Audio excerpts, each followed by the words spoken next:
চৰকাৰীভাৱে নকৰি ৰাইজৰ দ্বাৰা আমি কৰিব খুজিছোঁ যাতে ৰাইজে বিচৰা মতে আমি কৰিব পাৰোঁ। সেইটো সিদ্ধান্ত এইটোৱে যে আমি কাকো বাধা নিদিওঁ।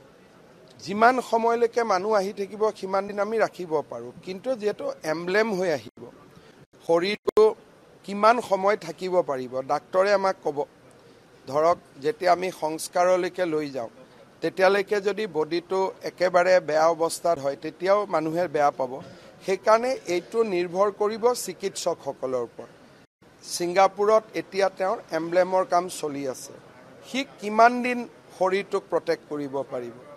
এতিয়া আজিতো আহোঁতে 24 ঘণ্টা হৈ যাব, ইয়াতে 24 ঘণ্টা থাকিলে 48 ঘণ্টা।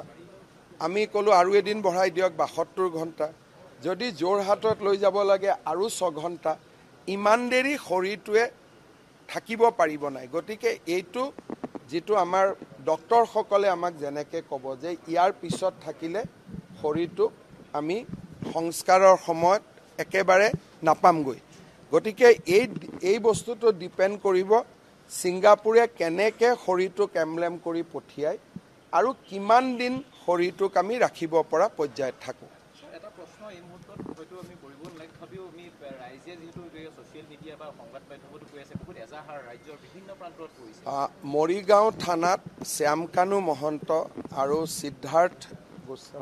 সিদ্ধাৰ্থ শৰ্মাৰ বিৰুদ্ধে এখন এজাহাৰ পৰিছে।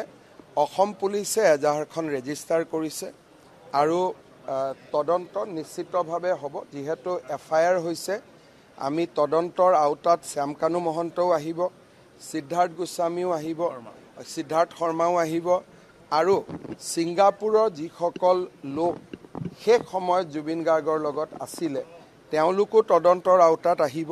বা ইয়াত এটা কথা ওলাইছে যে আগদিনাখন কোনোবাই জুবিন গাৰ্গক কোনোবা জাগা এটাত পাৰ্টি এটাত লৈ গৈছিল বুলি মই তেনেকুৱাও দুই এটাত ছ'চিয়েল মিডিয়া দেখিছোঁ, সঁচা মিছা নাজানো।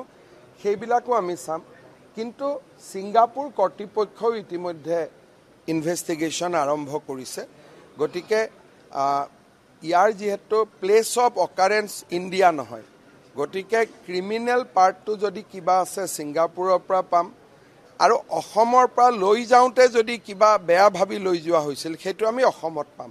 গতিকে এই ক্ষেত্ৰত আমি চৰকাৰে সম্পূৰ্ণ নিৰপেক্ষভাৱে যি ধৰণে কোনোবা ৰাইজে যদি সাক্ষীও দিব খোজে, কোনোবা ৰাইজৰ হাতত যদি কিবা খবৰো আছে, আমি সকলো ব্যৱস্থা কৰি দিম যাতে গোটেই বিষয়টো সকলোৰে কাৰণে মুকলি হৈ থাকে, কোনো কথা যাতে গোপন হৈ নাথাকে।